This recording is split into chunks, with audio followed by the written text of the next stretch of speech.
Right, we're going to go on a bit more now. So I want to know, um, you enjoy comics. Are you more of someone who enjoys the story, so the writing, or are you more someone who enjoys the illustration? So what attracts you more out of those two things? Is it a combination of both, or is it one or the other?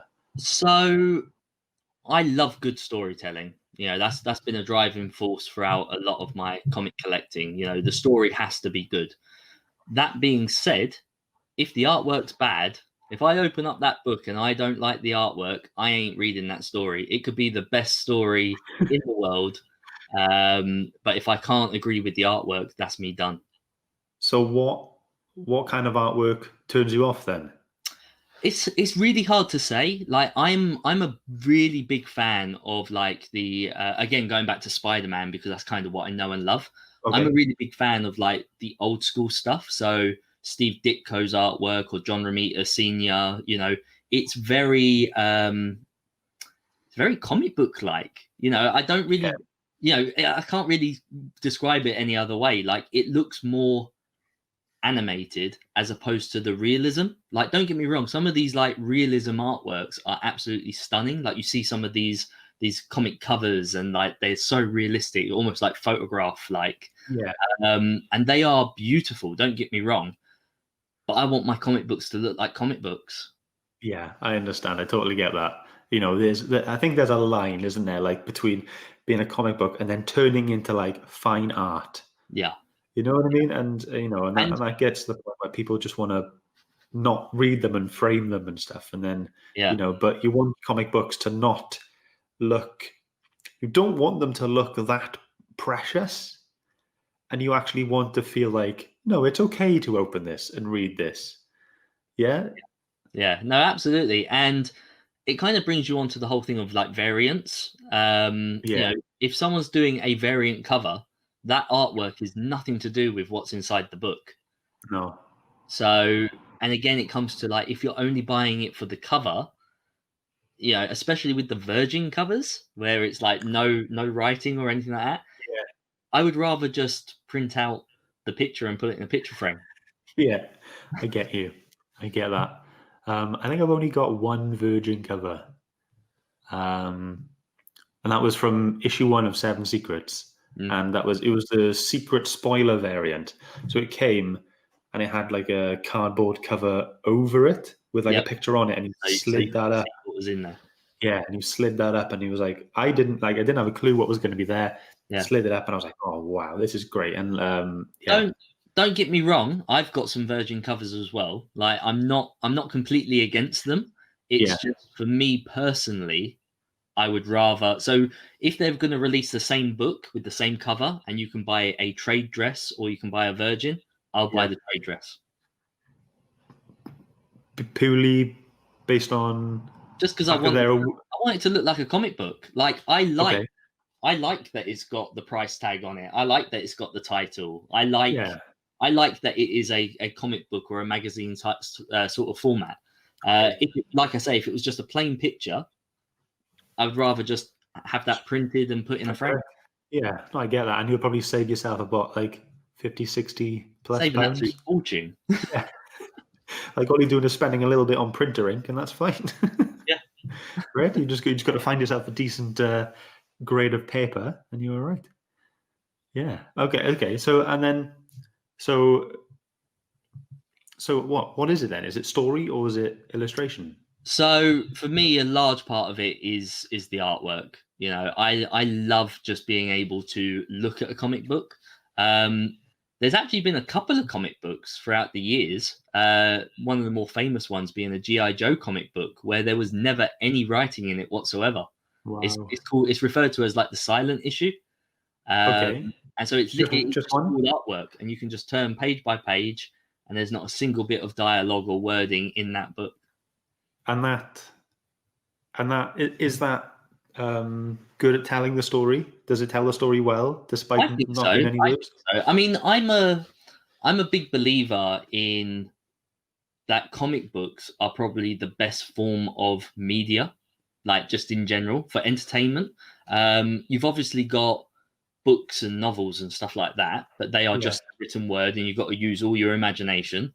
Then you've got TV shows and movies, but they literally like put it all out there for you. Then comics are that like that magic spot in between where you have a visual as well as a wording, and you're creating the rest of it in your mind. You're putting the voices to those characters. You're filling in the gaps. You're filling in the spaces in between. And any different person that reads it could interpret it in their own way. Yeah, totally. And I think that kind of thing is good because the whole filling in gaps and stuff, like when you get like a fight scene or something, and all you get in is this, but in your head you're seeing the swing, you're seeing, the retaliation of the hit, and you're seeing the impact. And yeah, I think they're very good like visual aids, obviously. And yeah, I think the fact that when it comes to art, I do love that they, in some panels and stuff, they write sounds. Yeah. I've always enjoyed that. But like sometimes I won't even like notice I'm doing it, but I will like try to make that sound. Yeah. So in Spider-Man, issue number 36, that's the first time you ever hear the sound thwip. Thwip. That's cool. A nice little bit of Spider-Man trivia for you there. That's Issue cool. number 36. Issue number 36. Let's hope it doesn't come up in the next quiz from Shane. Otherwise, I'd be like, we'll both be like, yes, I know it. Wow. The whip. It's just like I bet everyone just kind of like lost their mind a little bit when you read that for the first time and go, whoa, that's the sound. Like, did you think before that point, what is the sound? Was it, and then when they add it in, was it something you didn't know you needed to know? So again, there was a difference there, right? So my early introduction was the animated cartoon series, and that was like almost like a spray can. Like it kind of made that shh noise as it kind of blasted out. So it never made the thwip noise. That was only for comics. Yeah, that's true. I guess do you reckon it's in the films now? I think it's in the films now, like the new Spider-Man stuff. Yeah, so in Spider-Verse, one of my all-time favorite movies, the animated Spider-Verse film. That is brilliant. They have all the words coming up and like thwip, thwip, thwip. That is superb. Like I love that film. I absolutely adore it. It is awesome. That is such a good film. I mean, my partner and I watched it, and we had heard good things about it, but we didn't. I don't know. I guess we didn't expect to enjoy it. And it really took us by surprise, and we were like, this is cool. Like, soundtrack was awesome. Like, the animation style was really cool. And it was just fantastically done. I just loved it. You could pause any moment of that film, and it looks like the page of a comic book. Like, it's so clean, so crisp, looks amazing. It is fantastic. Yeah, I totally know what you mean. It's just like, like a perfect panel there, and they probably designed that with that in mind. But like me being not so up on the Spider-Man stuff, it was really cool at being introduced to those other characters, like Peter Porker. Yeah, he was awesome. Spider-Ham, innit? And I think it was on the special features of the disc. He had like his own little spin-off episode. Have you seen that? I haven't, no. Oh mate, go and watch it.